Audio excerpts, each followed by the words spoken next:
Jay here, Stretford, Paddock. This is Transfers Live. Joining me, as always, is me main man, Joe Smith. Yeah. Did you like that? Sure. Current reference. I've just realised you don't wear black very much, do you? No, I don't. Because it's notable when you do.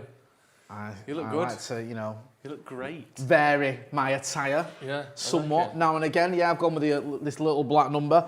Thanks for everyone who's already got involved in the comments, and we apologise for being a little bit late. Yeah, sorry, I've had a small amount of toilet trouble. I wasn't going to say that. I was just going to say, we've been preparing for the show, but Joe's gone there. And what a show it was, ladies and gentlemen. I don't know if you've ever seen the fireworks display on the Thames on New Year's Eve, but it's very similar to that, but instead of going upwards, it was going downwards. Say no more. That's a delightful image what are we for our talking about viewers. today, Jay? Anyway, moving swiftly on from you redecorating the toilet, we're going to be talking about transfers, because this is actually almost...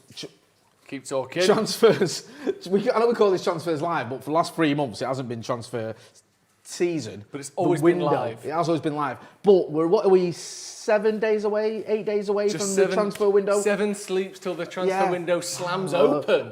So we're going to be talking about United's targets, and amongst those targets are Kieran Trippier, Jules Kounde, some kid called Jadon Sancho, never heard of him, Jack Grealish-ish, and I use the ish part of that, we're going to be talking about him.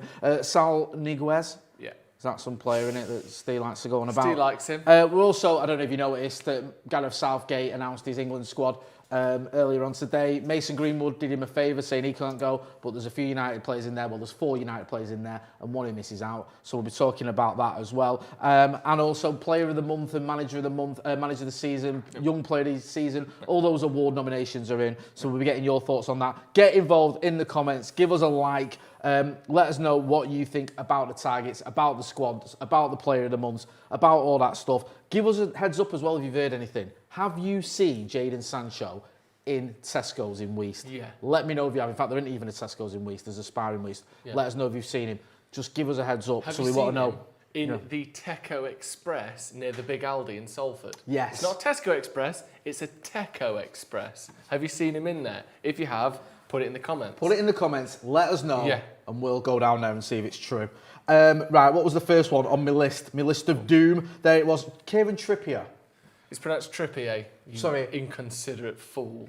Kieran Trippier, who has had a decent season, hasn't he, Atletico? Just a bit. Bans for gambling aside.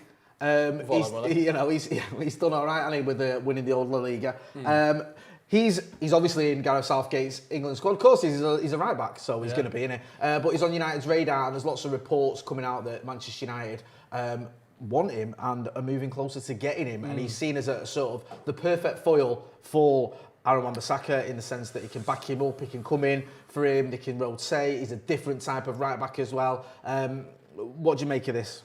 You for it or against it? I'm for it. I'm all for it. Right, okay. I think Aaron Wan-Bissaka has played the highest percentage of game minutes of any Manchester United player this season. 85% of United's available minutes for every game this season, Aaron Wan-Bissaka has played. I think Maguire's second highest in that with 84 of the overall minutes played. So he could do with a break. No one really talks about him needing a break, because I don't know why. Because he's just been so consistent, I think. And it's weird, because everyone likes to talk about Harry Maguire's minutes. Yeah. And until his recent injury, how he plays all the time. He's never injured. He's always there. Plays, he finishes the game, starts the game, finishes the game. He's ever present. No one seems to bring that up with Aaron Wan-Bissaka. No. Very rarely people go, actually, he plays almost every game. And the difference with Wan-Bissaka is, obviously, Maguire's been brought up primarily because of that incredible run in a row in the Premier League. I think it was it 70 games in a row or something he played for United, and played every minute, which is astonishing. But Wan-Bissaka plays in the Carling Cup, he plays in the Europa League, he plays in the FA Cup, he plays in all the competitions. I know, Brandon Williams has had a few games out there, and we have seen a little bit of rotation. But generally speaking, Wan-Bissaka just plays all the games. And I think because he's missed a couple of Premier League games, he hasn't got that record of uninterrupted games in a row. But, he still plays more minutes, like I said, than anyone else this season. So, we could do with that. And Kieran Trippier specifically, I think he's very much a known quantity, isn't he? And this, to me, is like the most obvious this makes sense Glazer Manchester United signing. Was he 30, 31? Certainly, I think he's 30, yeah. Certainly around that I'll age double check bracket. that. He's very much a known quantity. You'll be able to get him for less than 20 million. Yeah, he's a mank as well. Yeah, he does. Well, I think If you from care Bury, about that, yeah. He does something that other right backs that we have don't do. He offers good set pieces. He's good going forward. He puts a good cross in, which is obviously Wan-Bissaka's main weakness. He's great against you know, maybe your promoted teams, your sort of bottom half teams where you're going to have 50-65% of the possession. He's great against that. And like I said, the price, rumoured to be around 10, 15, 20 million quid, is like perfect for the Glazers. This is this kind of signing they love. The kind of signing that, in fairness, we do need. And, you know, from what sort of the rumours going around and what we're hearing, this one is looking quite likely to happen, I think. I wouldn't, you know, obviously things can change at any time, but don't be surprised to see Kieran Trippier a United shirt next season, is what I would say. Disciple of Ollie says, I like Trippier as a squad player. Absolutely, bring him in if the price is right. The 22 says he's not a mank, he's from Bury. Yeah, all right. I'm not going to get into that. All right, mate. No, but some people from Bury say, where are you from? From Manchester, whereabouts? Bury. Other people from Bury say, well, Bury's not Manchester. So you can decide about that yourselves. You know what I mean? That's up to you lot. But no, it does seem like an option. It's different, innit, than Alex Tellers coming in for Luke Shaw. Alex Tellers came in for Luke Shaw and was only an understudy when, like, the games that didn't really matter or when Luke Shaw desperately needed a rest. With Kieran Trippier, you almost get the sense that there would be more rotation here. Because I was seeing reports as well that one thing that the sort of United coaching staff have looked at and highlighted is the fact that Aaron Wan-Bissaka gets a lot of space because teams are sort of almost letting him have the ball at times where you couldn't do that with Kieran Trippier, could you? No, and his set pieces, as we saw, you know, for England, which, you know, I'm not saying he scores every week, but he's got that in his locker. Yeah. But Aaron Wan-Bissaka hasn't even stood over a free kick for Manchester United, so I don't know Kieran Trippier's conversion rate, but the fact that he's even taking free kicks in a semi-final shows that he's got some sort of chops in terms of dead ball. He is much better deliverer of the ball than Aaron Wan-Bissaka is. And I think if you paired him in certain games, you know, we'll be talking about Jadon Sancho in a little bit, and someone like him on that right-hand side with Kieran Trippier, that is a formidable partnership going forward. And obviously against, you know, the bigger teams where you're going to have less possession, or even the teams like, who springs to mind, someone like Tottenham or Everton or these teams that kind of like to have the ball and that are decent, you would want Aaron Wan-Bissaka in there. I think he's still going to be the first choice. But for me, there's a dozen or so games where you think that suits Trippier perfectly, where they're going to be sitting back, they're going to be allowing space on the right-hand side. You need someone that can get balls in early, and Kieran Trippier can do that. And it's going to help him as well that the season after the World Cup, he was terrible for Tottenham. Like, awful. Whenever I watched him play, he was getting turned around. He had some glaring errors, didn't he? It was awful. There was a couple where it was like, what are you doing, son? Yeah, like real amateurish stuff. And obviously, he's not an amateur player at all. He's a good player. But the fact that he's gone to Atletico Madrid, won the league this season, for me is massive in terms of his confidence must be through the roof now. So getting him at this time, I think, is the perfect time to do it. We'll link with him in January. It's a persistent one. Like I said before, this is one that I reckon there's a very good chance that this happens because it just ticks every single box. He's English, which ticks United's sort of current box of, you know, generally it's young English players, but I think... We never seem to worry about it, do we? Isn't there a quota and stuff like that? We never seem to be in trouble with that. We're never close. We're never close, but I get what you mean. Yeah. Like, you know, he but knows that's he knows the Premier we League. tend to recruit, though, isn't it? If you look, you know, Maguire and Wan-Bissaka and different players. But also, he is just the perfect price, like I said before. This makes so much sense to me. I can see this one happening. I agree. And I think the fact that he's 30 goes in his favour, not against him, because in 4 years' time, he's probably not going to be there. Aaron Wan-Bissaka will be. He'll be 25 in that time. So it dovetails nicely, doesn't it? Yeah. Where you get a couple of years out of Trippier, Aaron Wan-Bissaka hones his craft, and then by the time Trippier's retired or moved on, Aaron Wan-Bissaka, hopefully, is the sort of the perfect right back. So yeah, we'll keep an eye on that one, but it's looking likely. It's not nailed on, but it does seem to make a lot of sense.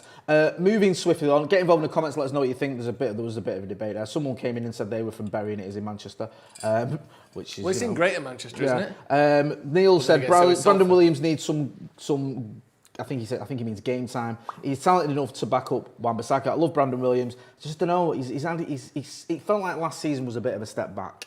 First season he did really well, burst onto the scene, exceeded expectations. Last season barely featured. I don't know. Maybe a loan move might help him, where he can get sort of 20 or 30 games under his belt over the course of the season. Maybe a loan move as well to a Premier League team. I think Brandon Williams can go to a Premier League team and do a very good job for them. So we'll see how he gets on. Moving on to another defender, Jules Kounde from Sevilla. Now, it seems that Sevilla have put a price tag on it. You can see there, They put a 65 million euros price tag on Jules Kounde. I mean, that's pretty much what you'd expect to pay for him, innit? That's the fee, innit, these days? That's 65 million euros. You want a starting centre-back? Yeah. 65 million euros. That is like bog standard, isn't it? That is what, that's what City paid for Diaz. That's a bit less, but similar to what, Liverpool played for Van Dijk. What was that, 75? 75 million squid, yeah. It's all, you're looking between 60 and 80 for a first-choice centre-back from another team that has European hopes. That's what you're going to have to pay. So we put a little, question on the Twitter talking about Jules Kounde, and one of the obvious, not necessarily weaknesses, but something that you look at and question is he is 5'10". Now, we saw some responses to that, people talking about, well, Baresi was 5'10", Cannavaro was 5'9", Puyol was 5'10", but they did the majority of their playing in the 90s and the 80s, respectively. So it's not as though the game hasn't changed since then. And it is rare to see a top-class centre-back under 6'4". It just is. Yeah. Maybe that's because they don't get pushed, because there's concerns about them. Maybe that's because they have to be so much better to overcome that height that it's just unlikely to see them in that position. Or maybe it's because the modern centre-back has to be able to do everything. You have to be 6'4" and be able to play on the floor. So the 5'10" thing is going to be a bit of a question mark. And the fact of the matter is, if you are 5'10" and very good in the air, you will still be beaten by someone that is 6'4" and very good in the air. Because at some point, you just can't overcome maths. Do you know what I mean? If someone's 6'4" and not very good at jumping, not very athletic, someone 5'10" who is, can beat him. Yeah. But if all things are the same and one person is 6 inches taller than the other, they will win that header. So there's going to be times where if we got him, he's going to come in, he's going to lose a few headers at corners, or he's going to get pushed over and someone's going to nod the ball in, and everyone's going to rule him out and say, well, he's too short, it can't work. But that's the trade that you have to take with someone like Jules Kounde. And if he's the right player on the ball and his positioning is brilliant and he puts himself in the right areas, then I'm sure he can overcome a lot of that. But that is particularly short for a centre-back these days. Do you feel that maybe it's more of an issue with set pieces, so you might get away with it? Because you don't tend to have as many. You still have them, but not as many wide players crossing it in. You tend to have inverted wingers more often now, don't you? It's almost like if you're great at tackling and great on the ground, that matters more, because you're dealing with less sort of long balls and crosses coming in. I mean, you do get those teams that still do that, but they are almost a rarity, aren't they? Yeah. Do you think that might sort of play into the thinking now, or do you think that it's still a massive issue? I mean, I think it'll play into it, definitely. And also, that's the thing. There are examples of centre-backs that are shorter that are still very good. Yeah. You don't have to be. I think, was it Cannavaro? Not Cannavaro. Carvalho was only like 6 foot, wasn't he? Right. Like maybe Steve Bruce was 6 foot. But there's plenty of centre back, 6 foot, 6'1". You don't have to be a giant to be a centre back. But when you in a world where Van Dijk obviously springs to mind, who's 6'3" and he's rapid and he's good on the floor and he can pass it, you kind of think, well, immediately this player has to be worse in the aerial area because he is just smaller. But I don't know. But Maguire's 6'4", and what was it? Chris Smalling, I think, was 6'4". But Maguire's much better in there than Chris Smalling used to be, because his positioning's so good and his timing's so good in terms of defensively heading it. So I don't know. I think he's a very good player. Anyone who's watched him or even just look at highlights of him, he's brilliant on the ball. Like, he can bring it out. He's got a skill in him, a little roulette. Is he quick? Player. He's quick. He's certainly quick with the ball. Yeah. He carries the ball up the pitch very well, which is something that I think is a very underrated part of Maguire's game. Lindelof's got the better passing range, I would say, of him and Maguire, but Maguire carries the ball so well. The amount of times he has the ball, he takes it from the halfway line to sort of 20 yards out. And this is sorry, I didn't mean to insult you then, but this is something that used to drive me a little bit crazy with Chris Smalling. At times, he'd do that thing where he'd run and then get himself in a little bit of a pickle and then put the full-back under pressure. And you're like, what we're doing here. When Maguire, and we saw it, especially in the Europa League final. We were having all sorts of problems getting out the back at one point, and it was like, you thought of it and you thought, actually, this is where Maguire comes into his own, because he's very, very confident with that, and he's very good at sort of just moving everyone up with him. So, yeah, he's underrated. Kounde does very well. Yeah, so it sounds like he might make up for his lack of height in other areas. Get involved in the comments. Let us know what you think about Jules Kounde. Is it worth it? I mean, the thing is, if we buy Jules Kounde, that's it, innit? We're only buying one centre-back. Let's face that. But for that price. Yeah, and rightly so. You shouldn't be buying two 65 million quid centre-backs. We're not Pep Guardiola. So we have to get it right. Because what we don't want to be is in a scenario where he plays 12 games and then before you know it, Victor Lindelof's back in the team. Yeah. And it's like, we kind of got that one wrong. Yeah. Ollie's got to get this one right. Someone else saying, Mutalani Ojo Belo, forgive me if I've butchered that one, says Ramos is 6'0" as well. Yeah, he's not that tall. He's just very good at reading the game. Yeah, and he's you know, he's one of the best centre-backs of all time. Yeah. So you don't have to be a giant. That's like you can always do what Harry Kane does and just stand there and fall over when someone jumps for the ball. It's very dangerous, but you seem to get the free kick all the time, doesn't it? It's good. Kounde, someone as SM says, Kounde is top 10 in aerial duels in La Liga. Very good. So he obviously knows how to... I'm not saying he's not good in the air. Yeah. What I'm saying is there are certain occasions where being 6 inches shorter than you know, Lukaku, for instance, or who else is very... Haaland would be a good example, because he's better in the air than Lukaku is, I would say. At some point, you may just lose that, maths-wise. Yeah. Like, there's a lot of sports like that. Like, basketball's a great example of that. Sometimes, if I'm shooting over someone that I'm 6 inches taller than, no matter how athletic they are, they just can't reach it. Yeah. So there's always going to be that. But if he's good in the air, great. Most of the time, fine. Get him. Just get him. Hit that like button as well if you're watching. Great to see so many of you watching. Give us a like that video, and get involved in the comments as well. Let us know what you think about Jules Kounde. If you're not a big fan of Jules Kounde, who else would you like to see come in at centre-back? Is a centre-back a priority? Do you think we can get away with not getting a centre-back if we get the right CDM in? Let us know what you think. A lot of people saying Pau Torres obviously had a very good game against us for Villarreal, unfortunately. And that's all I need. Oh, by the way, happy birthday, Alex, as well. Alex, say? Don't know. Pau Torres, though, he's another one that United are linked with, isn't he? He's another one United, we haven't, you know, we don't have a graphic for Pau Torres. He's not part of the news tonight. But we can, you know, I think he's on the list. We can ad-lib. But I think we can, at this point, I feel confident in saying, we kind of know the list, don't we? We're talking your Varanes, your Torres eyes. Your Torres, your Koundes, yeah? Yes. We know the list. And hopefully we do get one of them. And we don't end up with, who would we get? Who's like a 35-year-old, you know, Vincent Kompany for a season on loan from managing Vitesse or wherever he's at. Hopefully we do get one of those. And we get the right one, because we've seen with Liverpool, and I hate to use them as the example again. Well, I can get why you would do that. Can we?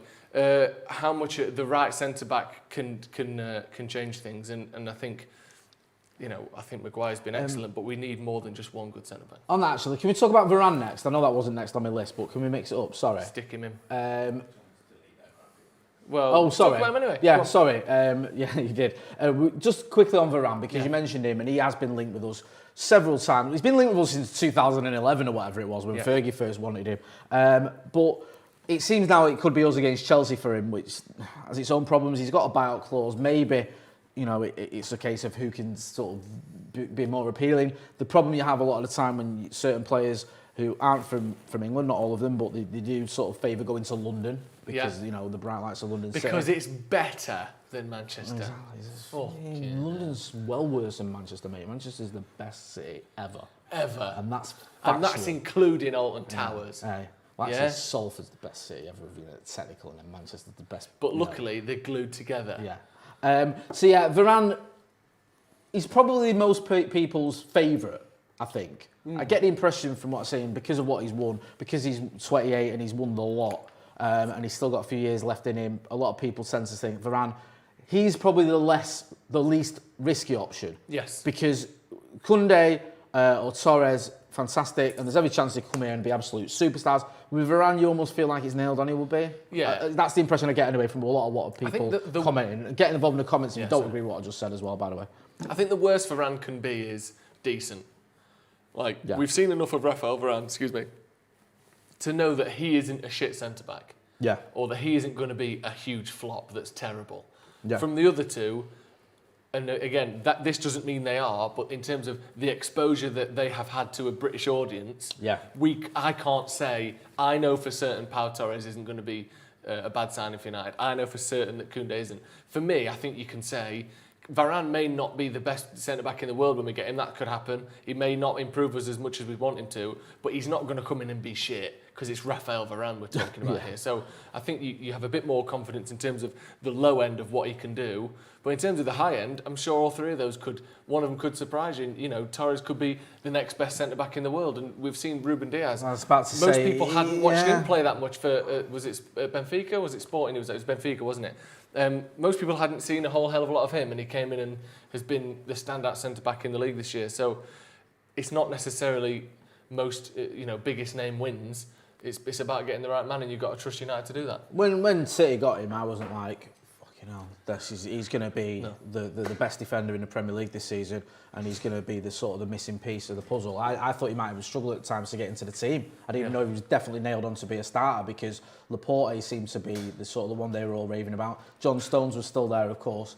And it just became sort of Diaz and Stones who went on to form that partnership, which unfortunately helped them win the title. So yeah, I mean, you never know, but it does seem like the smart money would be on Varane, but you might have to go toe to toe with Roman Abramovich's Chelsea, which and it's likely going to be wages, because I think he's got a buyout clause, but it could be silly money for his wages. Then. If you're him, who are you going to? If I'm him, and I've gone from Real Madrid, genuinely, right? If you look at the top 5 clubs in the world, in terms of everything, the stature, the history, the fan base, you've got Real Madrid, you've got Barcelona, you've got Manchester United, in no particular order, you've got Bayern Munich and you've got Juve. Yeah. That's your top 5. For the last 20 years. Yeah, that's your elite of the elites. Yeah. So if you leave Real Madrid and you don't go to one of those 5 clubs, it's a step down. Yeah. You think even though Chelsea won the Champions League, that's considered a step down?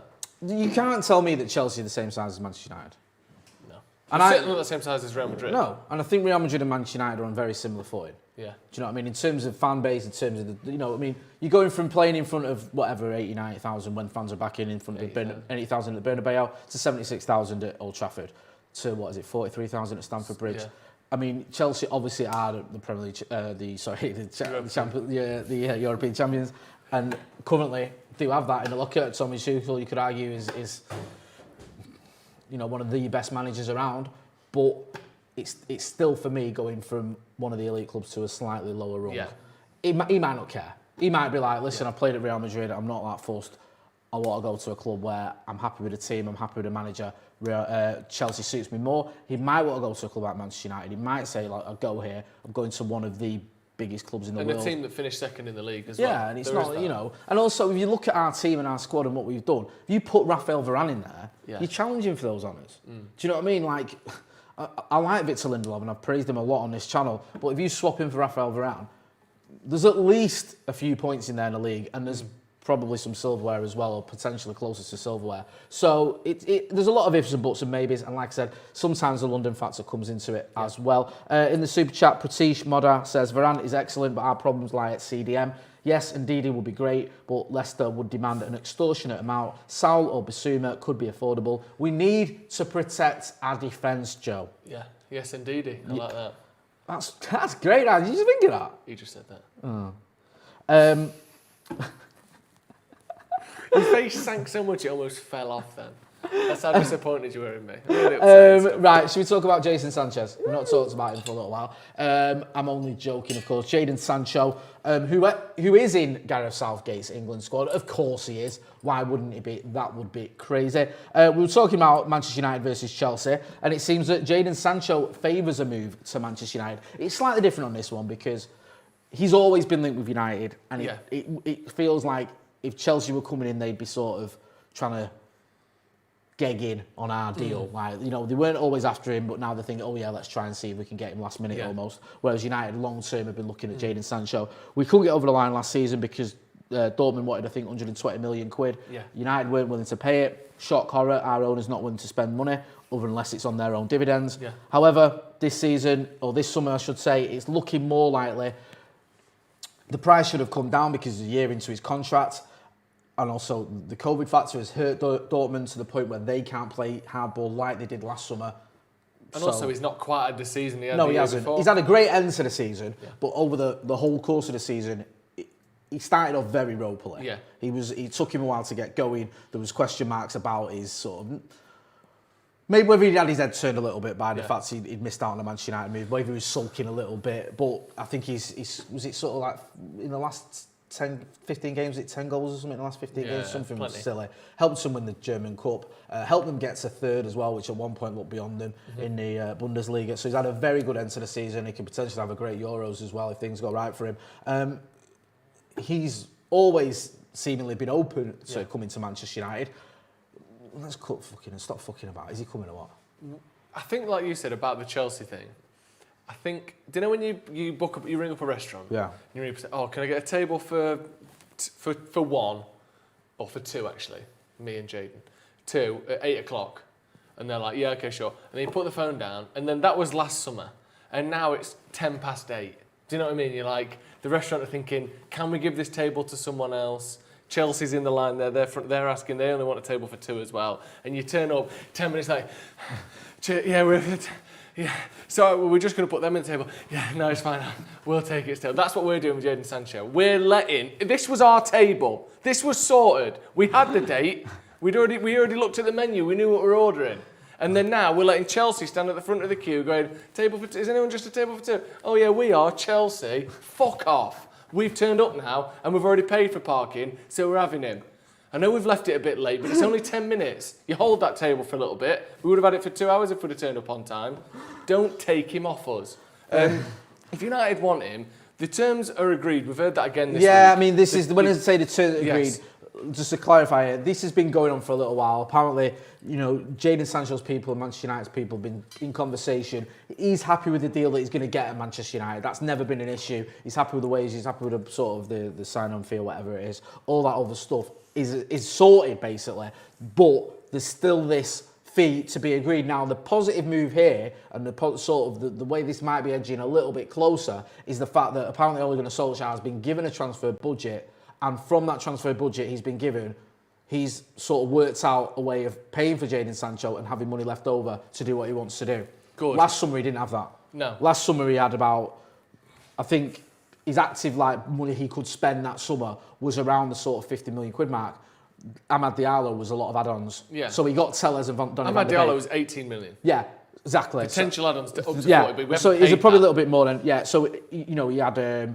obviously, Van der Beek, Tellez. Tellez was like 13, yeah, Van der Beek was 40. Cavani was on a free. Yeah. Palestri was relative pennies in the sort of the modern era.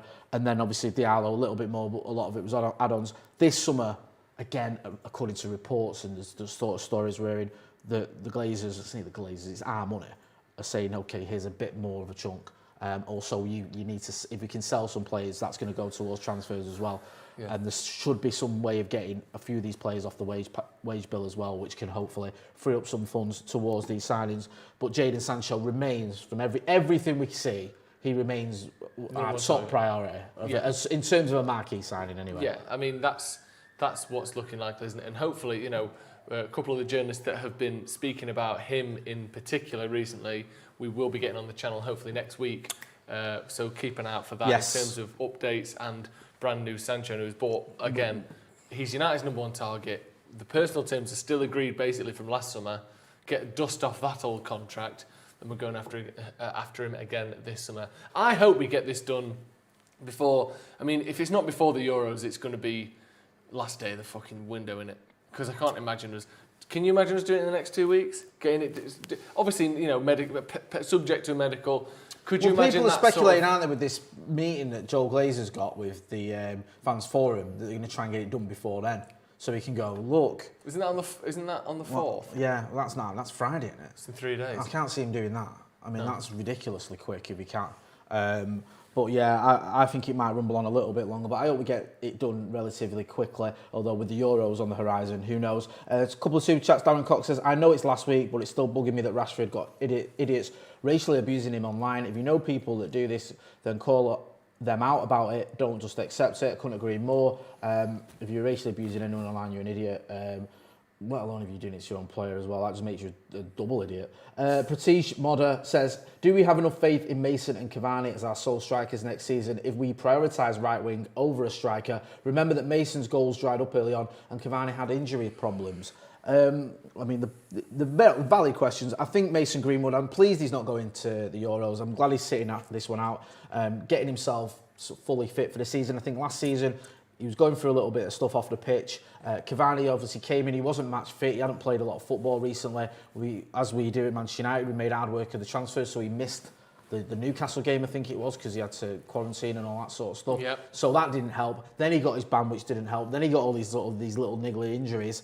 It didn't look like it was going to work out at one point, but towards the back end of the season, both Mason Greenwood and Edinson Cavani I thought were fantastic. The only players I really think who can hold their head up really high after the Europa League final, I thought those two players did not deserve to be on the losing side, where a lot of our players unfortunately didn't turn up. So I do have faith in Mason and Cavani as strikers. I just feel we need a right winger. And again, and I know he was poor this season, Anthony Martial's still at the club. I don't think he's going anywhere. Yeah. And hopefully he can play a bit more on the left to give Marcus a break, and he can play up front.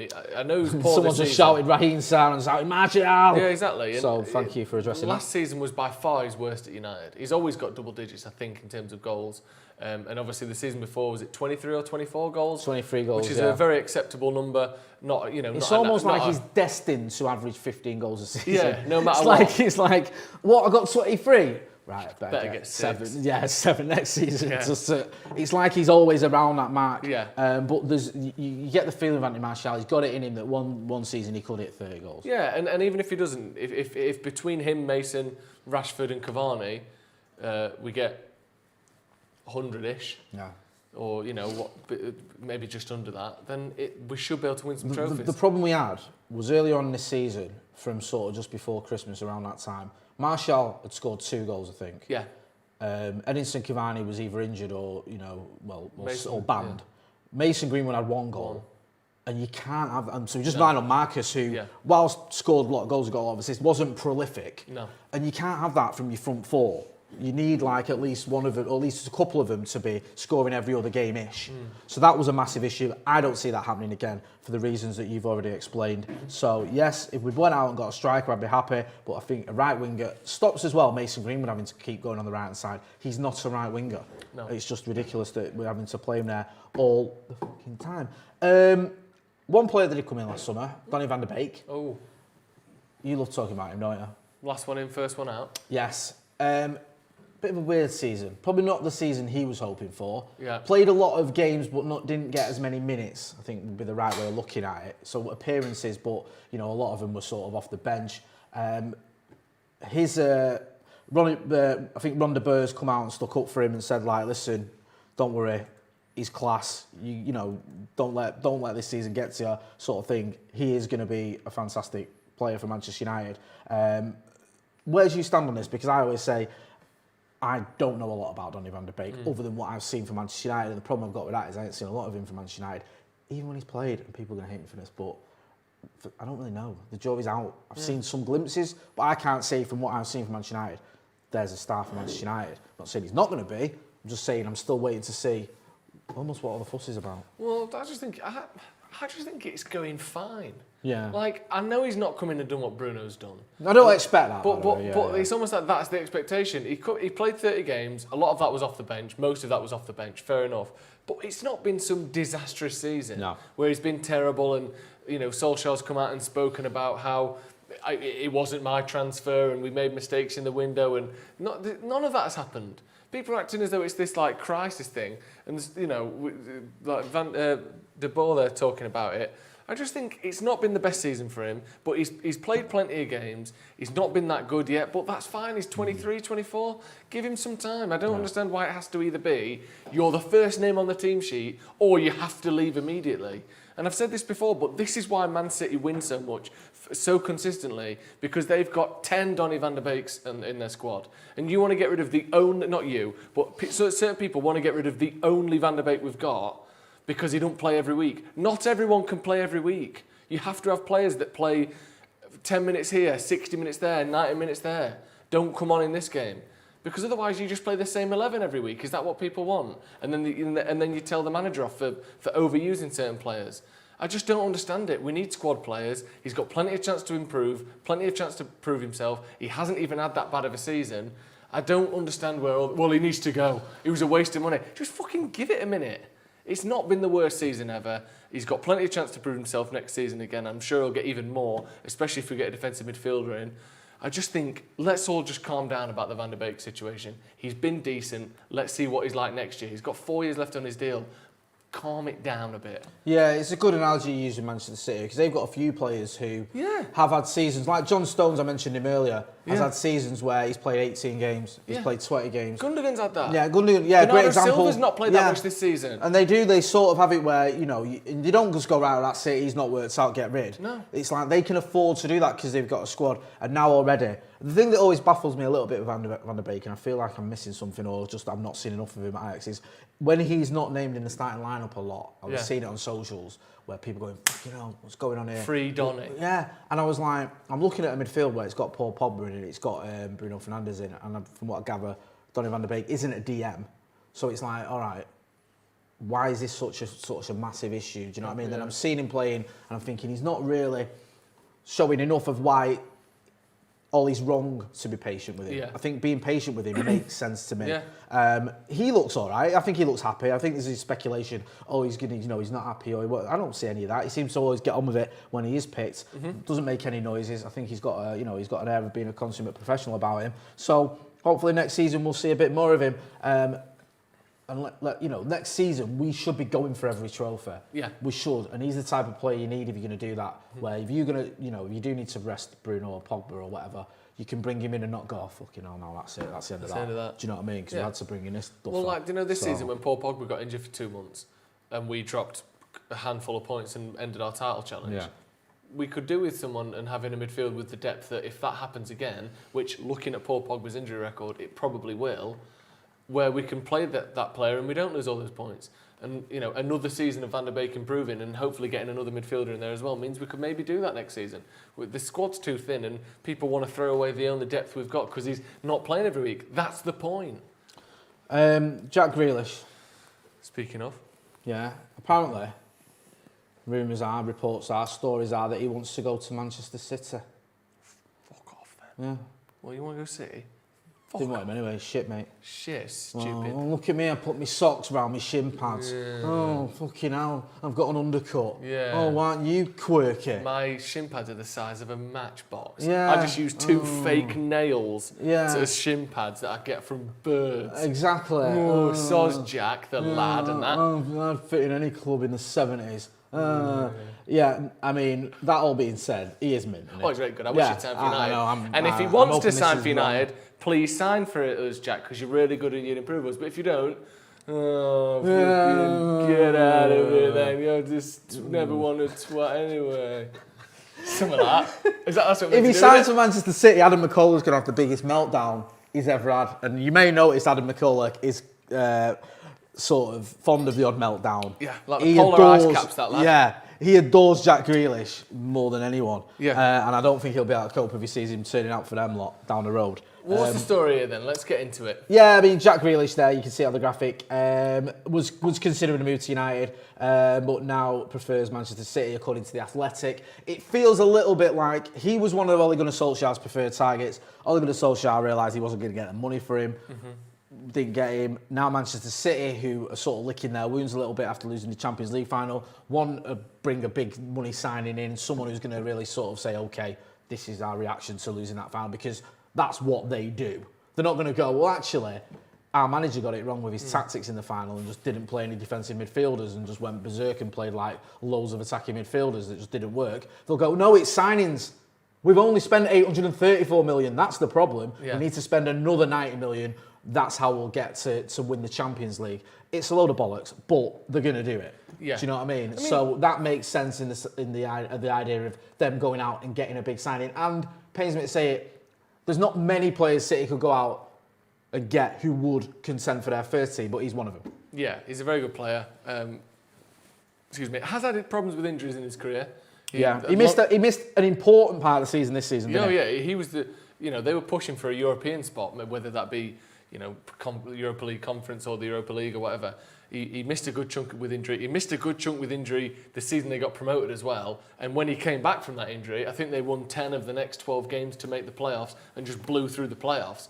Like, obviously, he's a very talented player, but 26 appearances in the Premier League this season. That's honestly not good enough. No, you're missing a third of all appearances there. That's a lot. That is a hell of a lot. I mean, it's only 27 in all comps, which, you know, we criticise, or I don't criticise is the right word, but we point out about Paul Pogba, how he can miss important parts of the season. How he's played more than that. Yeah. So that is a little bit. To be fair to him, the season before 36 Premier League games, and the season before that 34 in the Championship. But he has missed a bit of the season there. 34 in the Championship means he's still missed 8. Yeah, that's a because obviously it's 46, isn't it? So you know, that is slightly concerning. And also, I don't know, the thing with Jack Grealish, you could buy him and he'll fit into this Manchester United team. Yeah. But right now, I just wonder whether he's a priority. And I think for us to get him, he has to be a priority. Yeah. The way that Jadon Sancho is a priority, you have to have that attitude towards Jack Grealish. And I think you could probably say there's 4 areas on the pitch we need to prioritise before we get him. Yeah, because he's a sort of a drifting, attacking midfielder that likes to play off the left, which is kind of similar to what Paul Pogba likes to do. And Marcus Rashford as well. Obviously, Rashford is... Yeah, but we've already got this issue, haven't we? So you're going to throw in someone else who wants to get involved in that conversation. Yeah, we've already got Paul Pogba and Marcus Rashford who like to play on the left-hand side in an attacking capacity. Obviously, Rashford's a winger, Pogba more of an attacking midfielder, but he's not shy of being on the corner of the 18-yard box on the left-hand side. Now you throw Grealish into that mix. He's a brilliant player who would undoubtedly improve not just our squad but our starting 11. But like you said, now we've got Van der Beek. Now we've had another season of Bruno. He's shown what he's got. I don't think that position, whatever it is that he fills, like I said, that sort of roaming, attacking mid on the left-hand side, I don't think we quite need that anymore. Certainly not to the extent that Jack Grealish would cost. Well, that's the thing. If we had unlimited funds, get him in. But we don't. And it makes sense to me that we would look at the right-hand side, look at the centre-backs, look at a backup right-back and a defensive midfielder. For me, that is much more of a concern than the role Jack Grealish fills, as well as he fills it, which he does fill it very well. No, I agree with that. Get involved in the comments. Let us know what you think about Jack Grealish. You know, should we just go all out? Pratish Moda says, fellas, any reason why we do our transfer business so late compared to Liverpool and City? We'd love for you to ask this next time you speak to a Tier 1 journalist. Late transfers are killing us. We will be speaking to some Tier 1 journalists. The Tier 1 Transfer Podcast will be returning next week, I think. And then we'll be having that every week throughout the transfer window. So we will be putting that question to them because it does feel a little bit like at times United drag things on. You look at Cavani, you look at Telles, you look at Diallo. I know that we didn't need him there and then. Look at everyone. Yeah. Look at fucking Falcao and Di Maria. Yeah, it's all like, lastminute.com. Almost pointlessly. There's 2 very good reasons why we do that. Because we're bad at negotiating and we're cheap. Yeah. That's why. Yeah, we are pretty moronic, aren't we? Yeah, I mean, we can get a more detailed version of that answer, I'm sure, from a journalist, but it's because we aren't very good at negotiating and we want to pay as little as possible. And we think we can do that in the last minute. So, and also, the less weeks you pay someone's contract, you might save yourself £1 million if it's. Do you know what I mean? If that's a signing of any significance, they're getting 250 grand a week. Yeah. You sign them 2 months earlier, that's £2 million you've spent. You sign them on the last day of the season, saved yourselves £2 million. Don't be surprised if that sort of thing plays into it with Man United, honestly. And also, like you're saying about shit negotiation, I always go back to the Aaron Wan-Bissaka negotiations. Where they wanted, was it 50 million? I mean, I'm not getting 50 million. We'll give you 45 million and 5 million. Season, 5 million if we win the Champions League. And they were like, no, we want 50 million. I was about, we give you 47 million, 50 million. Okay, we'll give you 50 million. Harry Maguire. 50 million, but can we have one of those Crystal Palace pens? Yeah. No. Fuck's sake. Fucking kicking the door on the way out. Fucking 50. Don't even give me a fucking pen. Fuck's sake. Same with Harry Maguire, what 80 million? We'll not give you 80 million for Harry Maguire. Right, you're not having it. What? All right, then we'll give you 80 million. 80 million. 79 million. 0.99999 and 99 pence. No 80 million. All right. Here's the 1p. Exactly. Just the worst negotiation. Stupid and fucking, like you're saying. Next. Stingy. Next, Saul Niguez. This is the one that Mr. Stephen Alson bangs on about constantly. It's going to be funny when we sign him and he's shit in it. Yeah. Do you know what? Steve backs him constantly. Steve tries to come out with these algorithms and all these look, actually had a good game. Despite the fact he gave the ball away constantly and led to 4 goals against us. Yeah. He actually had a good game because if you look at his movement off the ball, it was better than anyone else. Here's why it's Ashley Young's fault that Sal Niguez was shit for Manchester United. I can't wait for that video to come out.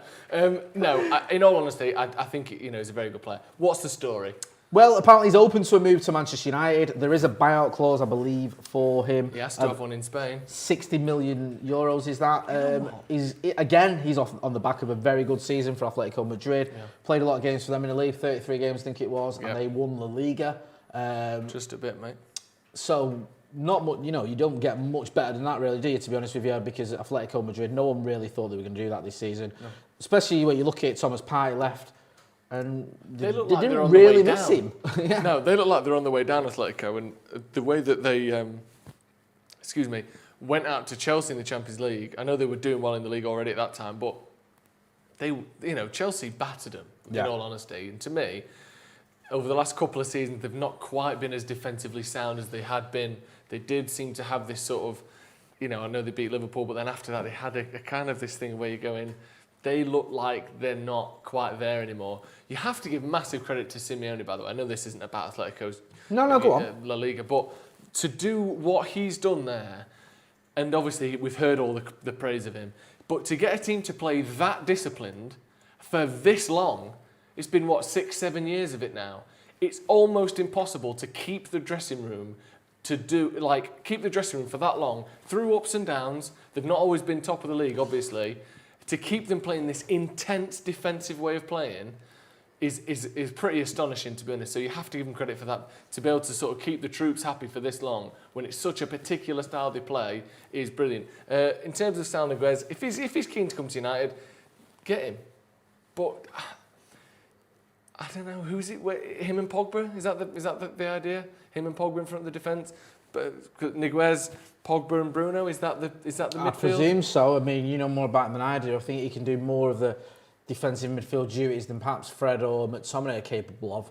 I think, the sort of the common thinking here, and it's common thinking for a reason, is that we have to get someone who can do that job without having to play Fred or McTominay alongside him, because we're just wasting a position here. We're wasting a player because we've got to have these two players playing together, because neither of them can do it on their own. And it's the difference between a good season and a great one. Yeah. Do you know what I mean? And I like McTominay and I like Fred. I think they've both got sort of positives and some flaws as well. But we can't afford to go into next season, for me. We're not going to win the title. We're not going to get anywhere in the Champions League if you've got two players that aren't defensive midfielders, that have these frailties defensively, and you can persist in with them as sort of sixes, if you will. Yeah. It just doesn't work. And I think that, like he did with Pereira, I think you might mention this, Ollie plays Fred all the time because he's got to. And he feels like he does that role as better than anyone else does. He's quite energetic off the ball. He's one of those players. But if you're going to kick on, if you're going to get closer to Manchester City, if you're going to fend off the likes of Chelsea and the Scousers, maybe someone like Leicester as well, if they kick on and get that together in the league, then you're not going to do that with Fred and McTominay. I'm just sorry you're not. I think they're squad players, not regular starters. So maybe Niguez comes in and that's the answer. Yeah, like City have got Rodri and Fernandinho. I know he's old now, but Chelsea have got Kante, of course. Liverpool have got Fabinho, and Henderson's quite a defensive player as well. They've got these players that can do that role. United have, Fred and McTominay, who between them can kind of do it, but like I said, it leads to us lacking in other areas, and again, they just don't have that top end quality that you need in that position. I think Danny Shields there with Super Chat. Sorry, my screen, it's just gone off my screen. If we can get that up, I can't actually see it. Sorry, Danny, I will try and get that up. It's disappeared. Yes, Cam, if you can send it over to me. Oh no, sorry, it's come back up. Sorry. Hey! Danny Shields Super Chat. This is exactly why Irish fans were against signing Grealish. He's fickle, selfish, and has no loyalty. Exact opposite of the profile player we need. This is obviously, I think, is Jack Grealish. What's Irish fans? What was the beef there with Jack Grealish and Irish fans? Was he playing for Ireland? Was that not Declan Rice? I think so. Oh right, Jack Grealish. Sorry. I like that though. Just a little bit of, country loyalty. Yeah. Fuck Jack Grealish. Sorry, yeah. Sorry, he did play. He played for Republic of Ireland under 17s, under 18s, under 21s. Then went to England under 21s, and then played for England. I mean, players do that. I think it was Ryan Giggs was England schoolboys. It happens. Yeah. It's slightly different though, isn't it, in terms of the countries involved? Politically. Yeah. I think it is, and it's never going to go down too well. No. And you can sort of, regardless of whether you agree with it or not, you can understand that. But from a pure football point of view and from a Manchester United point of view, I'm guessing most Manchester United fans won't be overly concerned. Some of the Irish contingent maybe, but most Manchester United fans, I think if we sign Jack Grealish, most United fans will be happy, to be honest with you. But I don't think that position is particularly the one that should be a priority. Right, shall we move on swiftly to some other business, friend? Let's do some nominations. We've got a load of nominations here. Marcus Rashford nominated for Young Player of the Season. I think it's great that a player that's been around now for 5 years, is it? Whatever it is, isn't still eligible for Young Player of the Season. Stupid. It's just not. And it's not his fault, by the way. This isn't a dig at Marcus Rashford. Anyone considers to be a young player, is he, Marcus Rashford? No. It's just not. He's been in United's starting squad for 5 years or 4 years. Just change it. No one. It's not. I don't understand it. No one expects Marcus Rashford to be considered a young player anymore. 6 years. 6 years, man. And I had to count. I thought it was 6. I thought I was going mad. He's had 271 appearances for Manchester United. Change the rules. And Carl Anker came up with a good idea on Twitter, and I may be getting this slightly wrong. But instead of doing it on just purely age, because I think you have to have been, is it 23 at the start of the season or something like that? Do it as players who have played their first X minutes, and you can choose it. You have to have played under X minutes as a professional. Right. And so it's the players who have played under 2,000 minutes at the start of the season. So that way it's not just, an age thing. When someone who's been playing since they were 17 can have 300 games, it's people who haven't played much. Right. That's what a young player is supposed to be. Someone that's come through an academy somewhere or that's entered the league and hasn't played much. It's not meant to be people who've played 300 games. Was it once when James Milner won it? And he'd been playing because he burst on the scene when he was 16. So he'd been playing for 8 years. Yeah. He looked like a middle-aged man because he's just the way he's built and the way he is. And he was picking up the Young Player of the Year award. And it's this is ridiculous. Yeah. He's got 300 appearances and he looks like he could be a sort of an odd carrier somewhere. But it needs to be based on the amount you've been in the league, the amount of time or the amount of minutes you've played in the league. Yeah. In your career. Yeah. Not just you're under 23, therefore you're a young player, because it's a mockery when you've got players who have played 250 games, which is more than most players play for Manchester United, regardless of their age. Especially when looking at that, some of the other nominations, like Saka, for example, he's a youngster.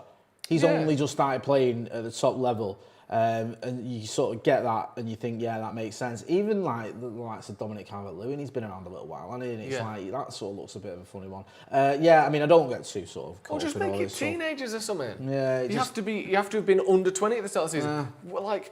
This should be people like Billy Gilmore, Mason Greenwood, that sort of player. Yeah. Not fucking, no offence to Marcus Rashford, who we adore, who we love, but Marcus Rashford isn't the Young Player of the Year. It should be the people that Marcus Rashford is feeding. Exactly. Those are the ones that should be eligible. 10-year-old. Yeah, exactly. So well done to Marcus Rashford. I don't think he'll win it because Mason Mount's are also nominated, and I think the fact that they won the Champions League will play a role in who wins the Premier League one, because it just always ends up being like that, doesn't it? Also on the front of nominations, we've got Ole Gunnar Solskjaer nominated for Manager of the Season. Of course. I mean, he finished second in the league. Yeah. He, got to a cup final. Yeah. He's not going to win it, but the fact he's nominated makes sense. Yeah, makes sense. I don't think we need to say a whole lot on it, to be honest. It makes sense. When you think about all other teams in the league, where did they expect to finish? He overachieved, and he's one of only a handful of managers that did. Yeah. Liverpool underachieved. Tottenham, Arsenal, Wolves. A lot of the sort of top 8 from last season. Everton underachieved. It's basically, Pep's... It's Moyes, I think Moyes, Pep and... Bielsa. No, Brendan Rodgers. Bielsa's nominated. Oh, sorry, Bielsa again. Did he get nominated the other year as well? I don't know. But anyway, it makes sense. He's not going to win it. I don't understand why Pep would win it, because did you not think that Man City were going to get 87 points or whatever it was? No. That's not overachieving. Obviously, you've won the league, so that gives you a huge sort of a boost. But in terms of, I think David Moyes should win it personally. I think for me that makes them. People thought West Ham were going to be in contention to go down, and what was it? They finished 8th. Yeah. And they were in a top 4 fight until about 2 weeks from the end of the season. I think David Moyes has overachieved the most of any of those managers. Who we'll see. But it's a weird one because there's slight flaws in all of them. Like Brendan Rodgers done a very good job winning the FA Cup as well. Yeah, is a fantastic achievement. But they just sort of tossed it off in the league, didn't they, towards the end? They bottled It's it. like, yeah, it's and we difficult thought that to Leicester ignore would that. be top 6, and they were. Yeah, so it's West sort Ham are of... the only ones in that list where you go, fucking hell, where are they? Also, in terms of nominations, Player of the Season nominations, the most obvious of the obvious ones. Bruno Fernandes, me, you, and Howsam talking about him and how he was United's best player. Yeah. I mean, this is the least surprising thing ever, innit? The guy just shits goals and assists. Has elevated United from a team that was struggling to get into the top 4 to, bit disappointed we've not won the league, which says it all, really. He's up against quality players like Salah, I think Diaz is in there, De Bruyne, Mount, Souček, Kane, Grealish. Is he been your player of the season? For not just for United, I know he has for United, but for everyone? I think it should be between him, Kane and Diaz. I think Diaz has come in and been exceptional. Kane, most goals and most assists, which is hard to sort of deny.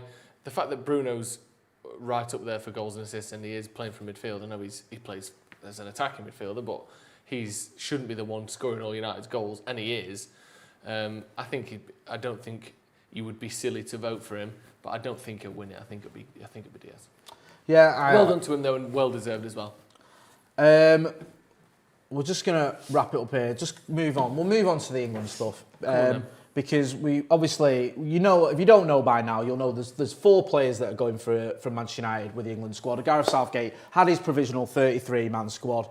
He's now got that down to his 26 travelling squad. From that 26, you've got 4 Manchester United players. You've got Dean Henderson, you've got Harry Maguire, you've got Luke Shaw, and you've got Sir Marcus Rashford as well. But one Manchester United player who misses out because he's not been picked is Jesse Lingard. He's gone from the 33. He's not in there. He will be playing, though, in the friendly tomorrow night, but he's not going to go to the Euros. And also Mason Greenwood, who announced he couldn't play because he isn't fit. He's pulled out. There's a good chance he would have been dropped anyway. I think he was sort of being... Well, he should have gone in over Saka, surely. I don't know. Maybe. Anyway, maybe would. I mean, yeah, I'd always have Mason Greenwood in there. I'd have Mason Greenwood in over anyone, to be honest with you. I think he's... People will disagree. I think he's the most naturally gifted finisher in that squad. But regardless, we've got 4 players in there. United. For some people don't care about England. Some of us do a bit. Kind of all makes sense, doesn't it?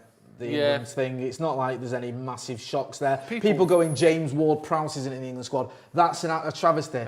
Is it? If you're at home and you've allowed Twitter to let you get wound up by James Ward-Prowse not being in the England squad, take a big sip of cold water and remember what's actually happening. Because it's James Ward-Prowse, and yes, it would have been nice for him to be in there, but is he miles better than anyone that got picked? No. It's not. This isn't Gaza in '98, is it? It's not like oh my God, what? It's like Alexander-Arnold. People were like losing their shit that he might not get picked. For anyone who doesn't know, by the way, he was picked. It's like, one right back didn't get picked when we've got loads of good ones. Oh no, who gives a fuck? If he hadn't been picked, who honestly cares? I honestly think people like Sky, who have to, that's their big focus all week has been the England squad. That's been their big story. They have to drum up this controversy, this who's not going to get picked, who's on the plane, all this on the plane shit. Who cares? It's not like we've left out Wayne Rooney or Gaza or whatever, like you said. We've not left out some great players. We don't have that many great players. Trent Alexander-Arnold is a good right back, but if we didn't pick him, who gives a shit? I think I do feel a little bit for Jesse. I thought he got himself back into that because I like Jesse Lingard and he's had such a great spell at West Ham. And I think he's on standby if anyone gets injured. I think because he fits in so many positions, it's almost anyone from the front sort of 6 positions gets injured. You can see Jesse maybe getting into that, but. It was a 3-month spell, so maybe Southgate's looked at it. Again, it's not that controversial. No. There isn't really anyone where you go, what the fuck? How's that happened? Do you know what I mean? We ain't got that many world-class players. Unless they he'd all have dropped got someone like Harry Kane, or, maybe Marcus or someone, you'd have gone, fucking hell, really? Yeah. But to make the decisions he's made, He's proper beige, Gareth Southgate, anyway, and he's been dead beige with his selection. Yeah. Even the fucking idea of the provisional, which I think is a way of him going, look, these are all the players I'm considering. So when he's dropped 7 of them, he's gone, well, at least I was thinking about him. Because that's the sort of shite he pulls. So yeah, I'm not overly asked. My main concern is that Marcus Rashford, Harry Maguire, Luke Shaw and Dean Henderson don't get injured. Especially with Maguire and Rashford not being completely 100% injury-wise. I think there's talk that Harry Maguire might not even play the first game. In the Euros, which is fucking troubling. Marcus, we know, is due an operation that he's going to have after the Euros. I was saying the other day, me and you and Housen were talking about it, that from a United point of view, you'd want him to miss it out. But from a player's point of view, he's obviously someone who gives a shit about England, he cares, he loves playing for England, and he won't know how many opportunities he's going to get in a tournament. You know, Phil Walcott went to a tournament when he was 17, never went to one again. So I get why he's like, I'm playing, I'm not having a dig at Marcus Rashford at all. He's going to have his operation afterwards. I just think from a United point of view, you probably wish he didn't have to go. But he has. Yeah. But even from a United point of view, if Marcus Rashford has a great Euros, you know, one of England's top scorers, let's say he gets 4 goals, 3 assists, you know, some brilliant tournament, he might come back a better player next season with that confidence, with that elevated status across the country, across Europe, based on these performances. Even if it's purely selfish as a United fan, there are still reasons why you want him to go and be good while he's there. So for me, you know, I'm happy also, for him. When you do watch England, if Marcus scores, it's way better than if Kane or fucking Sterling scores. Do you know what I mean? Yeah. There was a time when it was like Gerrard scored, I couldn't be arsed. Yeah. Boo. Wish it was still only 2-1. That's what I'd say. Wish we'd have lost that one because Jezza scored it. Gerrard and Mikhail. The bastard and that. Right, what's next? That's what's next. Oh, right, I think that's it. Is it? Next story is bedtime, is it? It's bedtime. Mason's not in the England squad. You know who is in the England squad if you care about that sort of thing. We're going to be doing loads of stuff over the Euros. We're going to be on their Twitch. I think we're doing some shizzle on there, Opening night of the Euros, Italy versus Turkey. The first game we will be live on Twitch for. We'll be giving you all the details closer to the thing. Still fucking 2 weeks away. I'll tell you where else we're going to be live as well. We're going to be live on here every night on YouTube. Yeah. Every night during the transfer window. It's either going to be me and Joe, or it's going to be Housen, or it's going to be McCullough, or it's going to be a combination of the 4 of us. But you are going to have a transfer live every night at 9:30. So make sure you're checking that out because we'll be keeping you updated. And if there is any breaking news, we'll be on it. We'll be on it, mate. So when Jadon Sancho, Jack Grealish, Kounde, Zidane, Niguez, Gaza are all announced, Kevin Keegan. Nah, oh, that's Scouser. What's up with you? Scared about it. I'd love it if we got him. Just love it. Joe, where can people find you? Joe Smith 93 on Twitter and Instagram, please. Yeah. Well, where can people find you? Probably just. Go on, words. Use your words. Having a drink of Pepsi Max. You dickhead. See you later. I like Pepsi Max. I'm Jay. Oh, I've got long hair and a beard. I look a bit like Jesus Christ. Oh, and I take meme photos of Adam McCullough. Anyway, enough of that tomfoolery. Don't forget to hit like, share, and subscribe. This has been Stretford Paddock Transfers Live. Thanks for watching.